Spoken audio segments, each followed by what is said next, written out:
Bem-vindos de volta, amantes do deus marcial. Hoje vamos direto ao ponto, sem perder muito tempo. Afinal, paramos bem no meio de uma luta entre dois jovens de 17 anos que rivalizam até com adultos. Então, vamos começar. O confronto não desacelerou nem por um segundo. Yelan avançou primeiro, levantando a perna bem alto e a esmagando com força total, tentando esmagar Qin Zhou contra o chão. Ele deslizou para o lado com facilidade, e o ataque errou de forma tão brutal que acertou o solo em cheio, rachando o chão e lançando pedaços de pedra como estilhaços. Ela não hesitou nem por um instante. Sua palma avançou imediatamente, afiada e decisiva, mas mais uma vez Zhou desviou sem nem abrir os olhos, como se estivesse entediado de vê-la tentar. Foi então que finalmente caiu a ficha, aquilo não era sorte, e ela congelou por uma fração de segundo, incapaz de compreender como todos os ataques estavam sendo lidos e evitados com tanta precisão. Percebendo que a agressividade pura não estava funcionando, Yelan recuou, tentando criar distância e esperar uma brecha. Zhou não permitiu. Ele avançou instantaneamente, apagando o espaço entre eles, e ainda teve a audácia de perguntar para onde ela achava que estava indo, como se aquilo fosse apenas um treino casual, e não uma luta de verdade. O punho dele atingiu diretamente o estômago dela. O impacto a lançou para trás, a dor explodindo por todo o corpo, e a plateia sequer teve tempo de reagir. Curiosamente, Zhou pareceu satisfeito, reconhecendo em silêncio que ela não era fraca, afinal, ela já havia ajustado a postura para amortecer o golpe, em vez de recebê-lo de frente. Ele admitiu sem rodeios, ela era habilidosa. Soube disso no instante em que permitiu que ela acertasse o primeiro golpe. Nem mesmo os discípulos que treinou séculos atrás se moviam com tanta agilidade, e esse pensamento fez Yelan parar de atacar por completo. Não deveria existir alguém da idade dela nesse nível. Aquela constatação deveria tê-la esmagado. Em vez disso, ela sorriu. A frustração foi substituída por empolgação. Porque se ele era realmente tão forte assim, então finalmente ela tinha permissão para ir com tudo. Zhou observou atentamente sua expressão e decidiu que precisava desgastá-la um pouco mais. Ao mesmo tempo, a luta estava sendo transmitida em outro local, observada em silêncio por Riel Seol. Seu guarda-costas hesitou antes de falar, visivelmente desconfortável em questionar alguém da Lotus Branca, mas perguntou se Zhou realmente ficaria bem. Ela descartou a preocupação no início, dizendo que um estudante de fora não deveria ter qualquer chance contra Yelan. Então ele passou do limite, apontando que até mesmo a própria Riel Seol havia perdido para a garota, acrescentando rapidamente que isso só aconteceu porque a luta havia proibido o uso de mana, sendo puramente física. Riel Seol não discutiu. Admitiu que havia perdido e, pior ainda, mesmo com mana, a vitória não seria garantida. Aquela resposta pegou o guarda-costas completamente de surpresa. Ela explicou calmamente que, naquela época, os níveis de mana delas eram quase idênticos, e isso havia sido anos atrás. Se fosse para alguém ter evoluído mais, deveria ser Yelan, tanto física quanto magicamente. Ouvir isso só aprofundou a dúvida dele. Se era assim, como Zhou poderia vencer? Riel Seol permaneceu tranquila. Aquele garoto não era normal.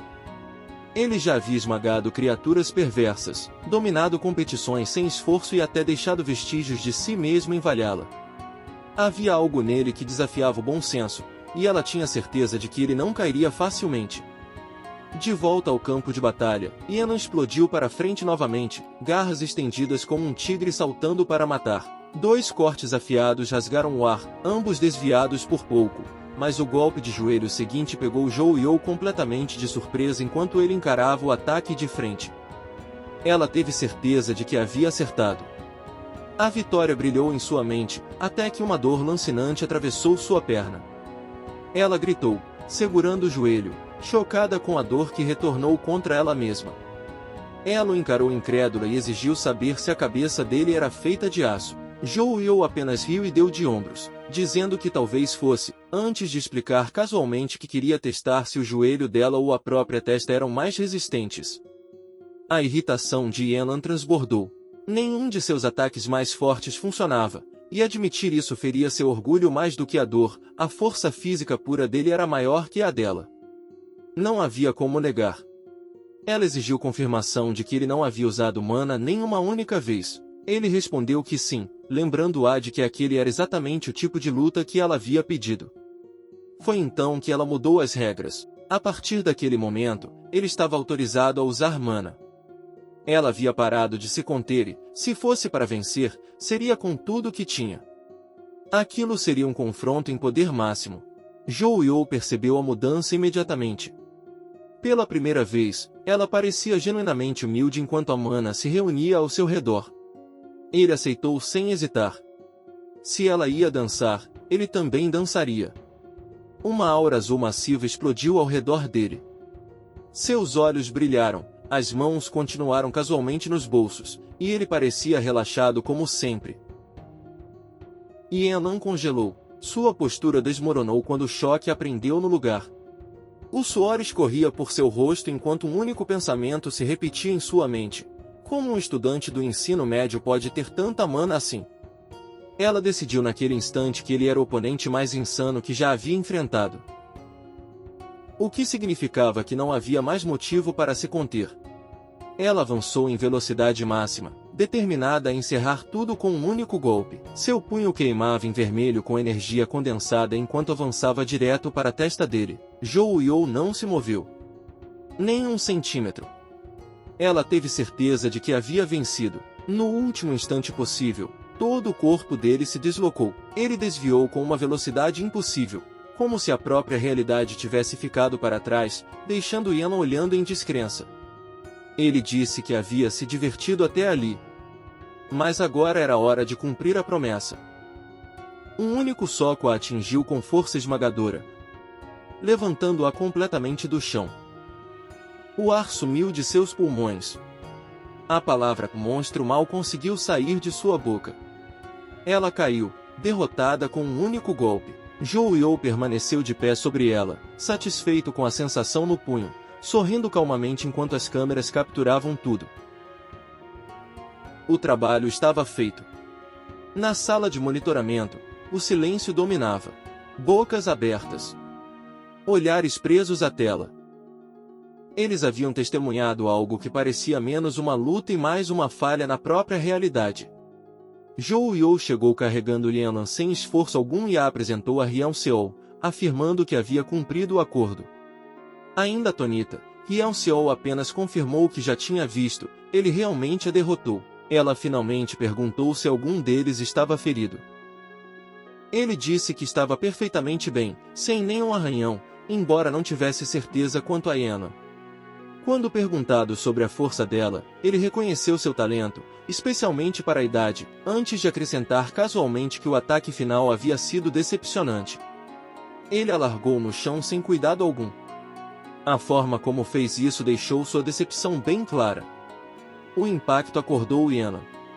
Ela gemeu, se perguntando se havia sido atingida por um meteoro, e então congelou ao perceber que não estava mais na sala de treinamento. Ela estava diante da líder do clã. Em vez de se curvar, ela se irritou ao ver Riel Seol. A mulher mais velha a cumprimentou com calma, dizendo que conversariam depois. Por ora, ela se voltou para Zhou Yu e honrou o acordo. Ele pediu acesso ao grande palácio de Ahala. Ela confirmou imediatamente e se ofereceu para levá-lo até lá naquele exato momento. Ele não hesitou. Eles partiram na hora. Yana ficou para trás, machucada e esquecida, observando as costas deles desaparecerem. Um assistente entrou em pânico, perguntando se ela queria tratamento, mas ela o ignorou e fez apenas uma pergunta: o nome do homem que a derrotou. Quando ouviu Qin Zhou Yu, ela sorriu. Ela o declarou a pessoa mais forte viva, toda a arrogância se dissolvendo em pura admiração. Tudo o que queria agora era outra luta. E em algum lugar distante, uma figura misteriosa com chifres, recortada contra uma luz brilhante, murmurou suavemente para si mesma, como se as ondas daquela batalha finalmente tivessem alcançado algo muito mais sombrio. O pensamento pairou no ar, silencioso, porém pesado, o tipo de pergunta que já não pertencia mais a uma única pessoa: quem, neste mundo, realmente merecia ser chamado de o mais forte? A câmera voltou para Kim Joo-yeol enquanto ele observava o ambiente, a sobrancelha se contraindo ao ver fileiras de armaduras de cavaleiros perfeitamente alinhadas, espadas em mãos. Aquilo parecia menos um campo de batalha e mais a versão medieval de intimidação de uma igreja, soldados congelados aguardando permissão para respirar. As palavras de Riel Seol ecoaram em sua mente. O grande palácio não era apenas um labirinto, era um labirinto disfarçado de castelo, um lugar que fingia elegância enquanto silenciosamente planejava seu funeral. Ela o havia alertado sobre os monstros lá dentro, criaturas conhecidas como armaduras vivas, mas também afirmara que a exploração em si não seria difícil. Joo-yeol havia pedido apenas uma coisa em troca: quanto tempo teria permissão para ficar ali? 5 horas. Volte amanhã se quiser mais. Joo-yeol decidiu que 5 horas eram suficientes, e foi por isso que começou a se alongar, girando os ombros como alguém se aquecendo para uma corrida, e não para um massacre. Se aquelas armaduras vivas pretendiam atrasá-lo, então a solução era óbvia: eliminar o atraso. No momento exato, todos os cavaleiros blindados se moveram ao mesmo tempo. Botas de aço bateram contra o chão enquanto avançavam em uníssono, espadas erguidas, números substituindo estratégia. Joo-yeol não recuou, não entrou em pânico, nem sequer pareceu impressionado. O plano dele era simples: eliminar todos. Um soldado blindado investiu primeiro, e Joo-yeol sorriu, puxando sua lâmina em um arco negro suave que cortou a armadura ao meio com facilidade. As peças caíram no chão como adereços descartados, sem vida e nada impressionantes. Momentos depois, o silêncio retornou. A última armadura viva se desfez, e Joo-yeol soltou o ar, decidindo que aquilo deveria lhe garantir um pouco de paz, por enquanto. Ele olhou ao redor, irritado, murmurando que já havia vasculhado mais de 20 salas sem nada para mostrar. Verificar cada sala manualmente levaria uma eternidade, e nenhuma delas se parecia com o escritório que o sistema havia mencionado. Foi então que Brace falou. Ele disse a Joo-yeol para verificar a porta à sua direita, admitindo que era apenas um palpite, mas aquela porta parecia diferente. Joo-yeol não discutiu. Naquele ponto, a intuição valia mais do que andar em círculos. No instante em que entrou, a atmosfera mudou. Uma pintura antiga pendia da parede, e o ambiente finalmente parecia certo, empoeirado, silencioso, intencional. Aquilo não era um depósito.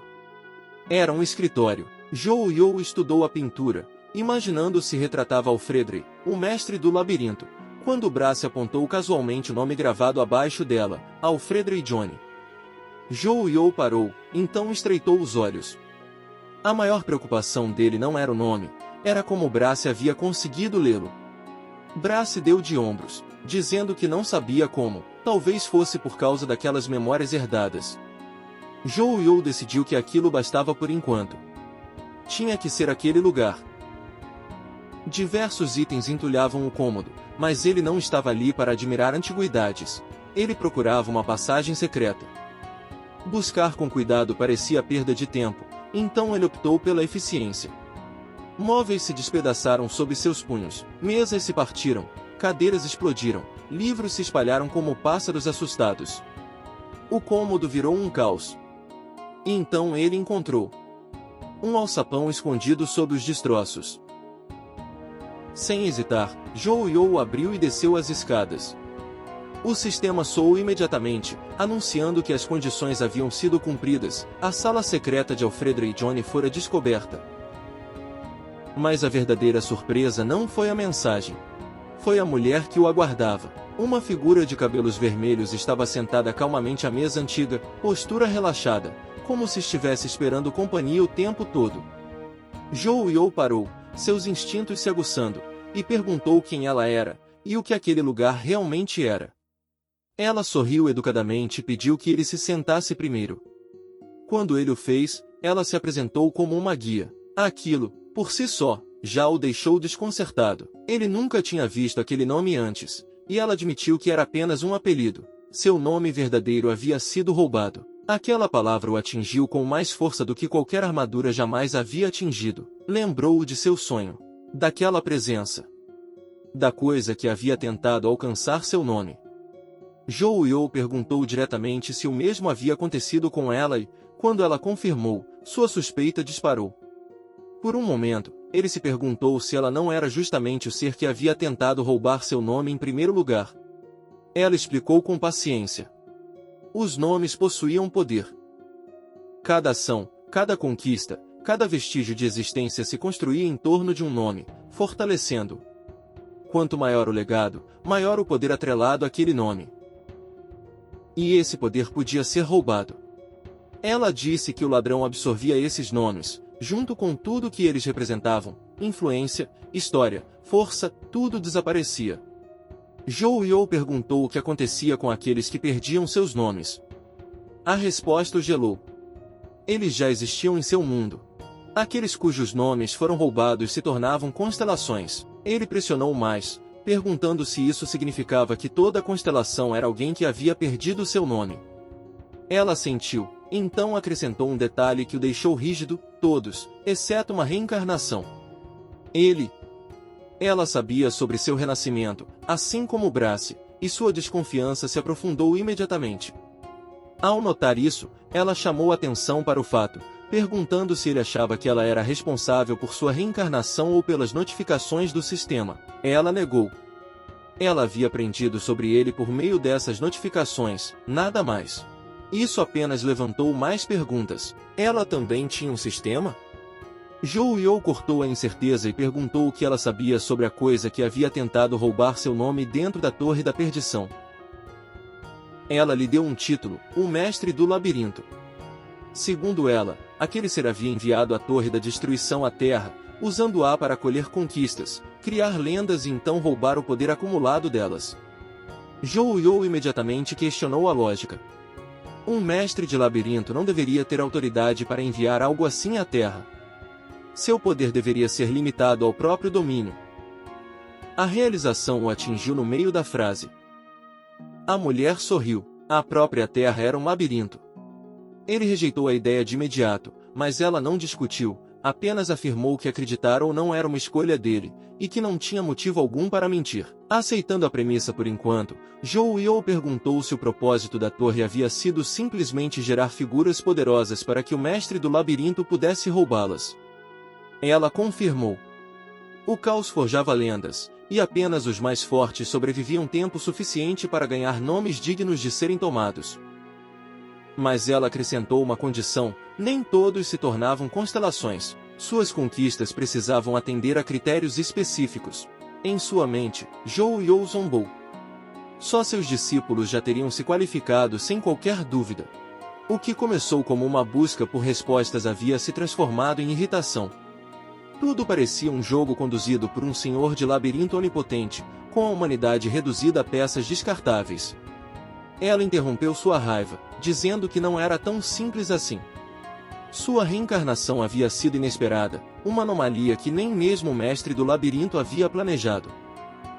Ela sugeriu que talvez ele pudesse revidar. Zhou Yu não acreditou. Eles já sabiam sobre ele.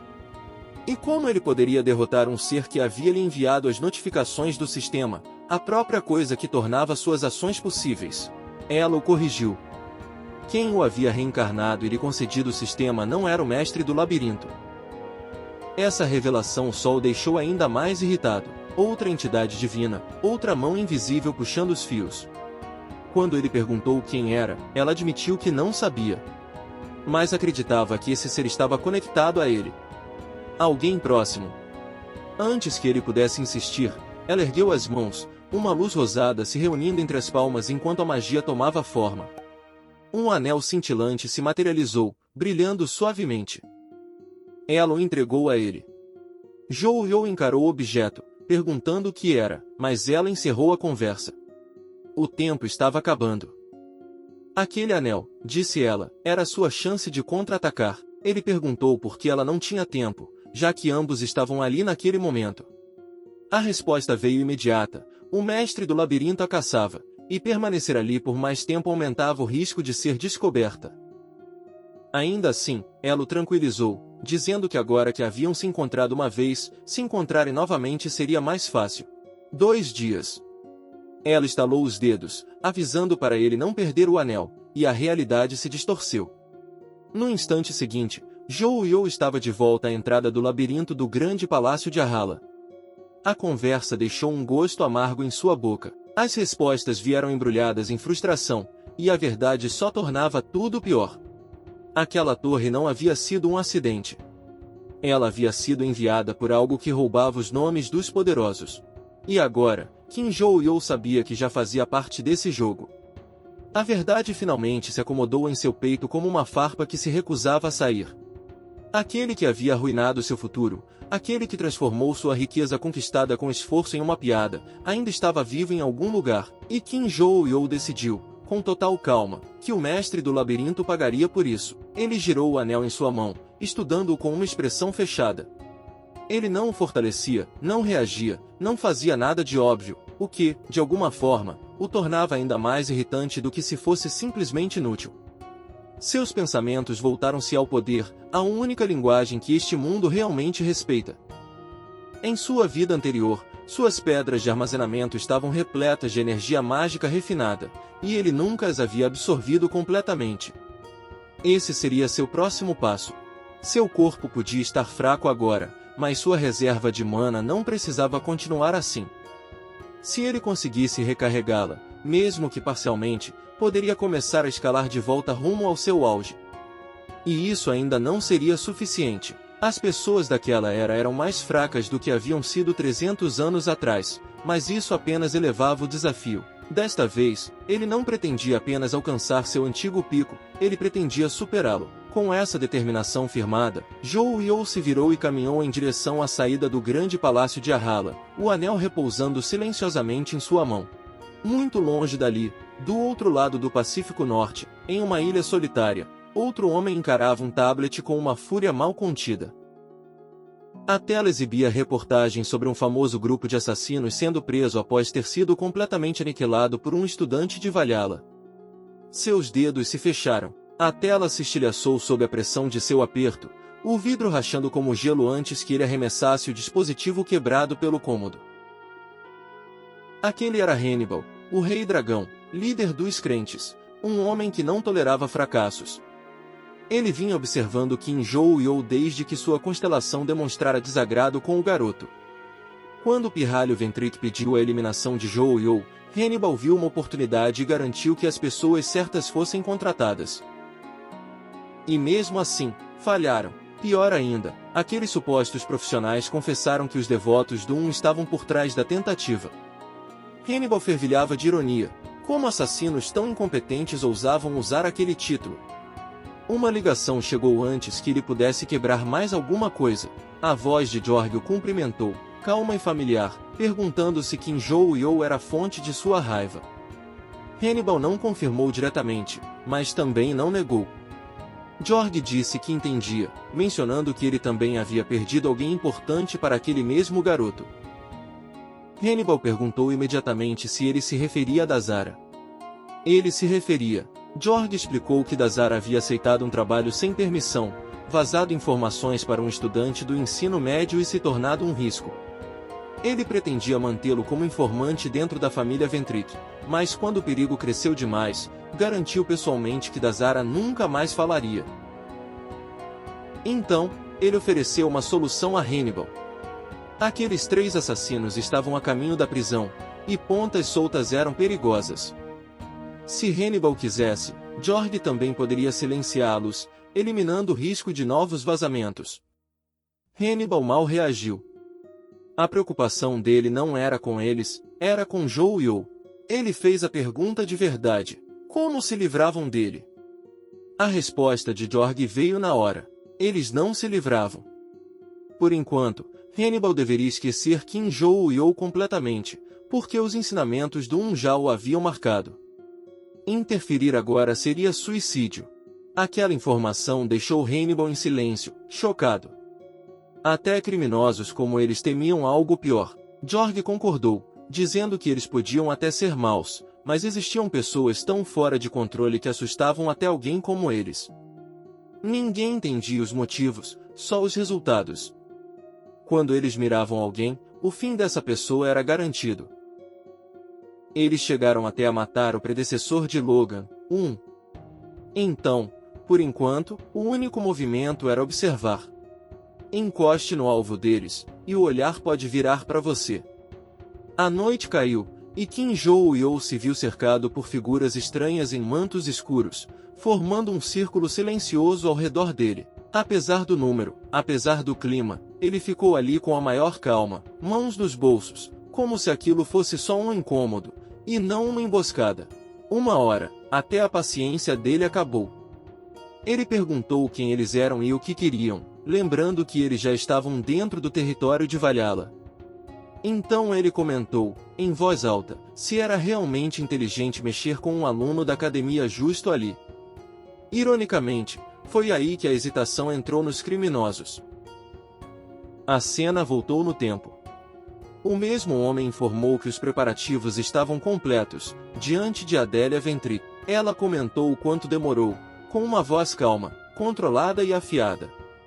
Ele pediu desculpas, explicando que executar aquilo dentro de Valhalla exigia cuidado extremo. Ela não queria detalhes, queria saber se estavam prontos. Eles tinham gente capaz de criar um subespaço? Ele confirmou, acrescentando que cada assassino envolvido havia sido selecionado dentro do clã. Mas Adélia não tinha terminado. Ela perguntou se o resto dos preparativos estava concluído. Ele hesitou, então confirmou de novo. Pedras de armazenamento de mana estavam preparadas para a santificação. Era o suficiente. Ela ordenou que o mordomo entrasse no grupo de contato e liderasse pessoalmente a equipe de eliminação. Ele aceitou, mas um pensamento escapou. Por que tanta cautela por um mero estudante? Normalmente, a santificação era usada para manifestar uma constelação. Ela pretendia invocar o senhor deles? A resposta dela foi gelada. Ela não tolerava ser questionada.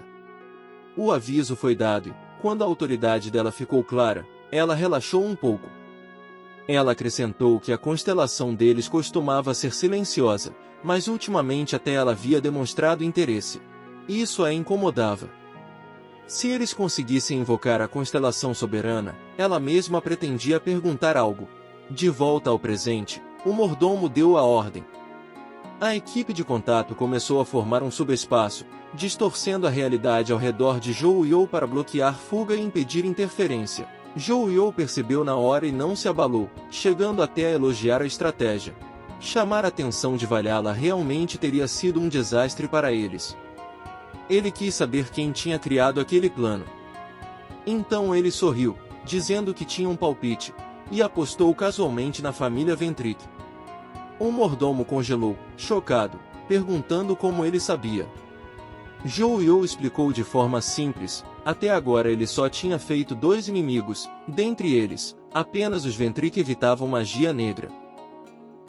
Ao tirar a mochila, a dedução parecia quase insultante de tão óbvia. Como o sigilo já não servia para nada, o mordomo mandou a equipe de eliminação avançar.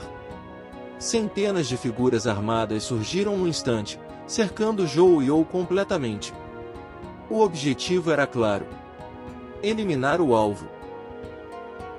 Joo-yeol olhou em volta e deu uma risadinha, perguntando se tudo aquilo era mesmo necessário para um único estudante. O mordomo respondeu, seco, ordens são ordens. Então Joo-yeol suspirou e comentou que Adélia realmente não tinha vergonha. O comando de ataque foi dado. O que veio depois não foi uma batalha, foi uma aula. Com um único movimento, Joo-yeol lançou todo mundo à sua direita para trás, um corpo derrubando dezenas. O mordomo avançou com sua técnica de esgrima e errou completamente. Joo-yeol puxou a espada e comentou como era decepcionante que eles só soubessem balançá-la. Mais atacantes vieram por trás, tentando surpreender.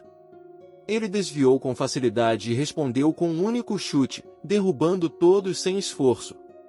A expressão do mordomo endureceu quando ele tentou de novo, tentando um ataque surpresa. Ele falhou. O choque se instalou. Ele era o líder e não conseguia sequer acertar um golpe. Aquilo não era poder de estudante do ensino médio? Nunca foi.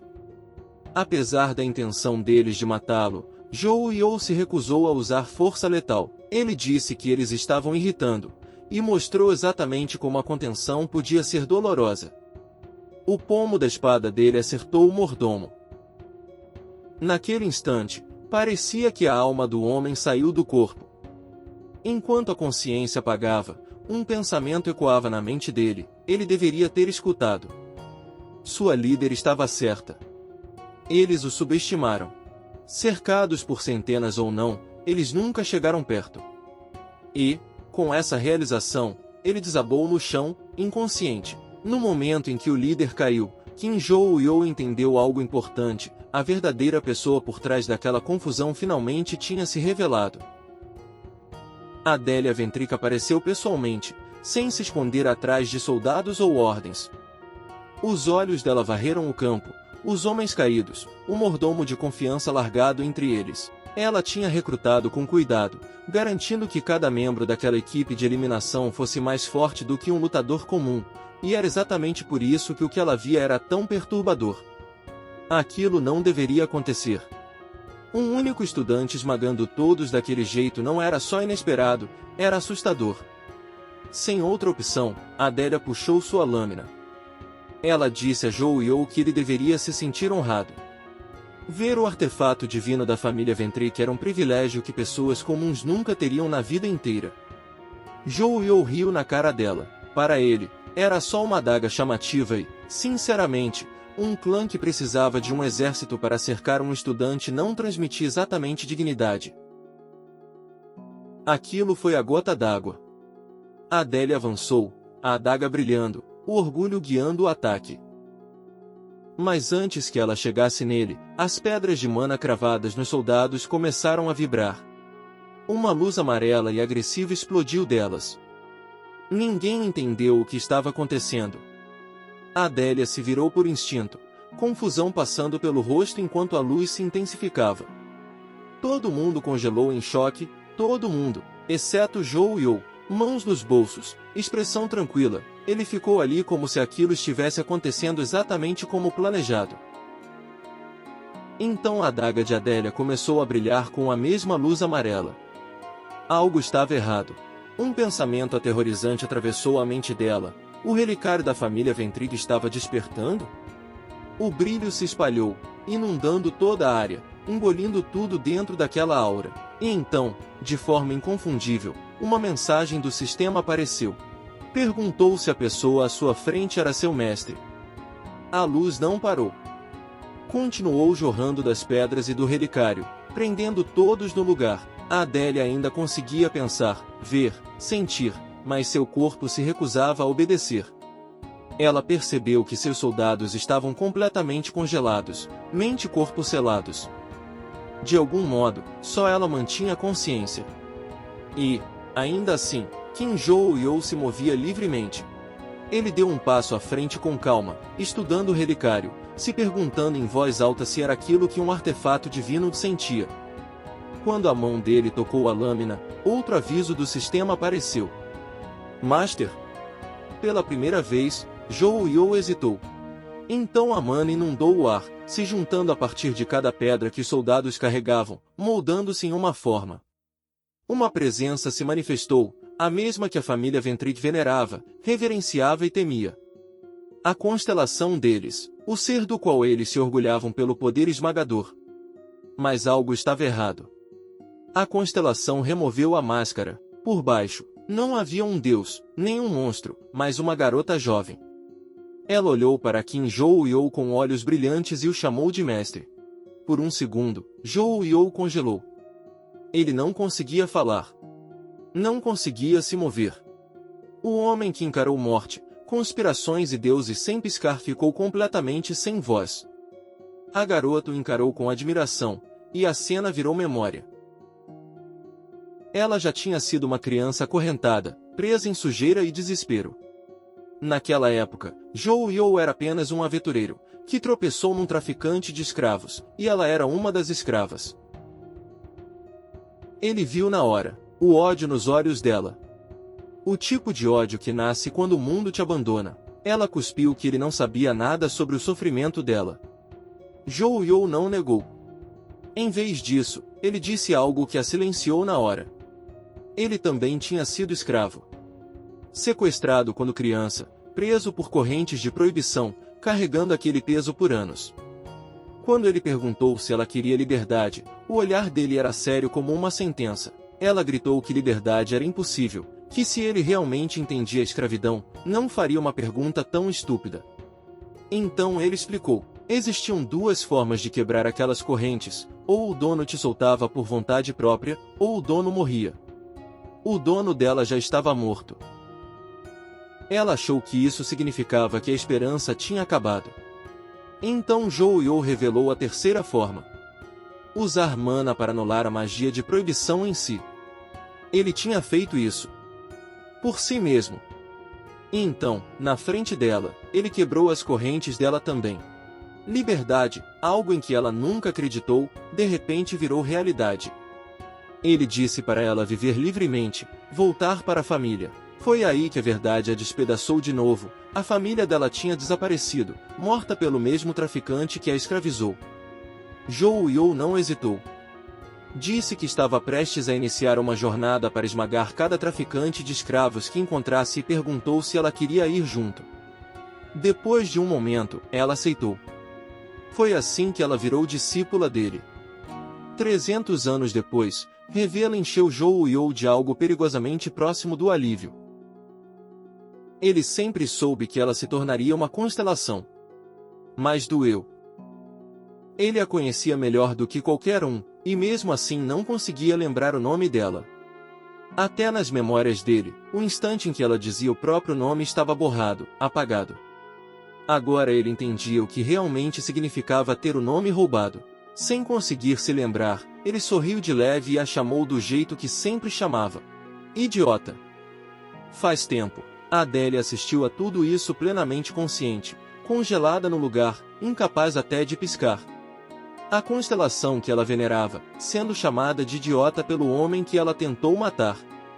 Vergonhoso, nem chega perto. A garota se virou para Adélia, chamou Zhou Yu de mestre mais uma vez e perguntou, educadamente, o que deveria fazer com aquelas pessoas. Ela recuperou o relicário sem esforço algum, enquanto Adélia observava em choque puro. Com um gesto do poder dela, o feitiço foi desfeito. Todo mundo desabou. Soldados, mordomo, a própria Adélia. Só Zhou Yu permaneceu de pé. A garota olhou para ele e, com calma, ofereceu matar todos se ele quisesse, chamando aquilo de punição. Zhou Yu recusou. Claro que recusou. Com aquele olhar escuro e familiar, mão no queixo, estava óbvio, ele tinha uma ideia melhor. No dia seguinte, a Academia Valhalla recebeu uma notícia chocante. A família Ventrica havia doado 5 bilhões de won para patrocinar Kim Zhou Yu. Um oceano de zeros. Dinheiro suficiente para até professor perder a compostura.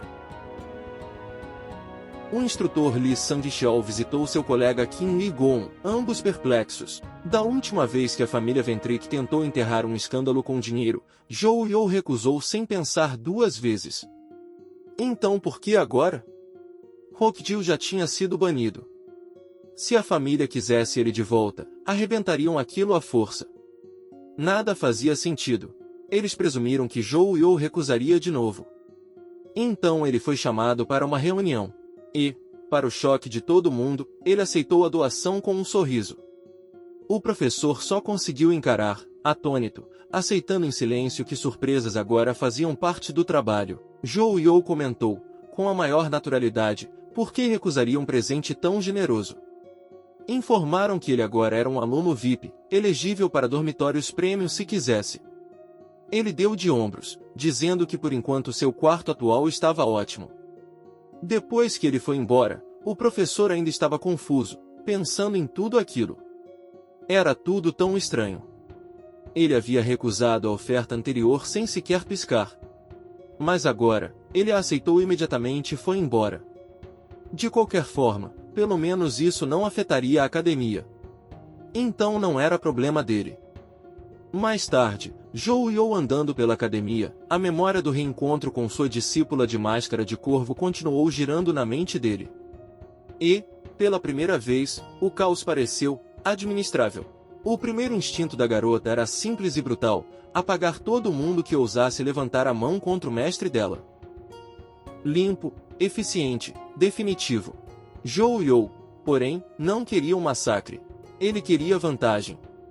Então, com toda a calma, pediu que ela acordasse apenas um deles. Ela obedeceu sem hesitar, e Adélia recuperou a consciência. Há instantes ela dava ordens e exibia relíquias, e agora estava de joelhos, silenciosa, postura quebrada. Toda aquela autoridade virou algo dolorosamente obediente no segundo em que Zhou Yu chegou mais perto. Assustada, Adélia deixou escapar uma pergunta, querendo saber o que ele queria. Zhou Yu explicou sem rodeios, a constelação havia concedido a ele autoridade total sobre a família Ventric.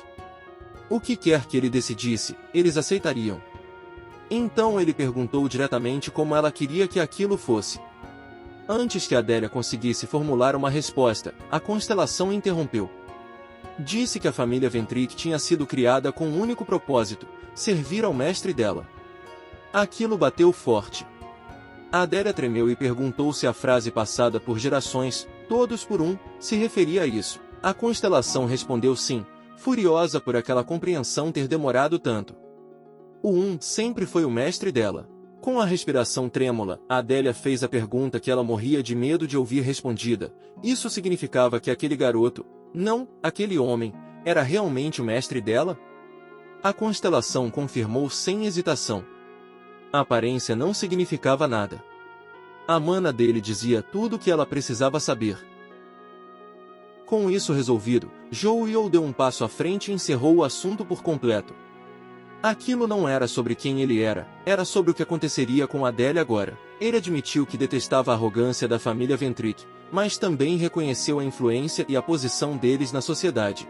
Tomar controle direto parecia cansativo, então ele fez uma pergunta bem simples. Ela era boa no que fazia?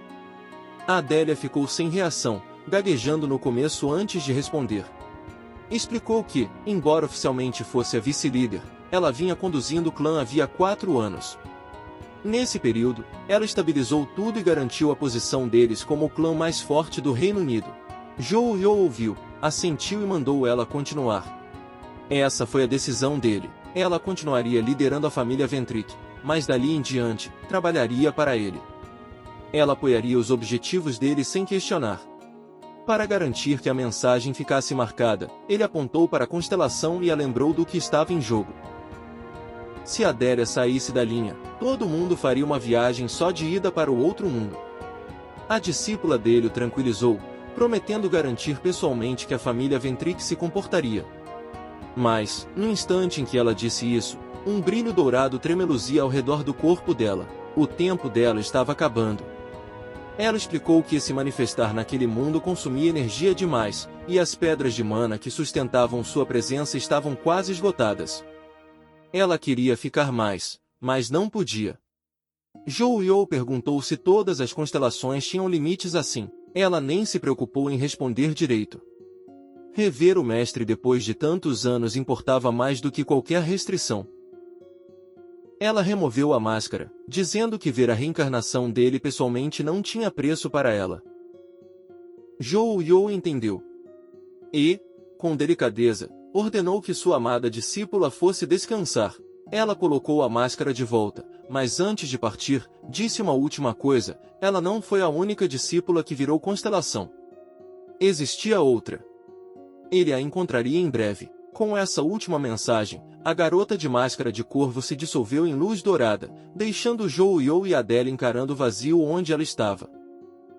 Mais tarde, quando tudo se acalmou, Zhou Yu percebeu que, apesar de ter aprendido muito naquele dia, nada tinha ficado mais simples. Ele esperava que pelo menos uma discípula ascendesse, mas agora uma pergunta o corroía. Qual delas? E ainda pior, quantos dos alunos dele viraram constelações? Enquanto esses pensamentos giravam, algo mais parecia estranho. Brass estava incomumente quieto desde a sala secreta. Zhou Yu finalmente o confrontou, perguntando o que estava acontecendo. Brass respondeu devagar. A memória dele tinha cortado no momento em que Zhou Yu entrou na sala secreta. Isso surpreendeu. Brass explicou que, do ponto de vista dele, Zhou Yu entrou e saiu quase instantaneamente. Durante esse intervalo, fragmentos das próprias memórias voltaram, só pedaços, mas pedaços importantes. Zhou Yu brincou sobre a linhagem original de Tigre de Brace, pegando desprevenido. Brace esclareceu que não era algo banal. Ele aprendeu sobre nomes, o significado deles e o poder que carregam, coisas que Zhou Yu já sabia agora. E então veio o detalhe final. O mestre do labirinto foi quem deu a ele o nome Brace. E, assim, mais um fio se apertou ao redor do destino de Qin Zhou Yu. Enquanto nosso episódio chegava ao fim, Qin Zhou Yu não apenas venceu uma luta hoje, ele descobriu as regras do mundo. Uma guia ruiva confirmou: nomes que dão poder podem ser roubados. E o ladrão tem um título, o mestre do labirinto. E o pior? A própria Terra pode ser um labirinto. Então o destino ficou pessoal. Zhou Yu reencontrou uma constelação do passado, alguém que ainda o chama de mestre, e que entregou a família Ventric nas mãos dele como se fosse uma doação absurda de patrocinador. Mas a virada final é a que deveria assustá-lo de verdade. O nome de Brace veio do mestre do labirinto. Então a pergunta não é quem está observando Zhou Yu, e sim há quanto tempo estão moldando ele. Nos vemos no próximo episódio.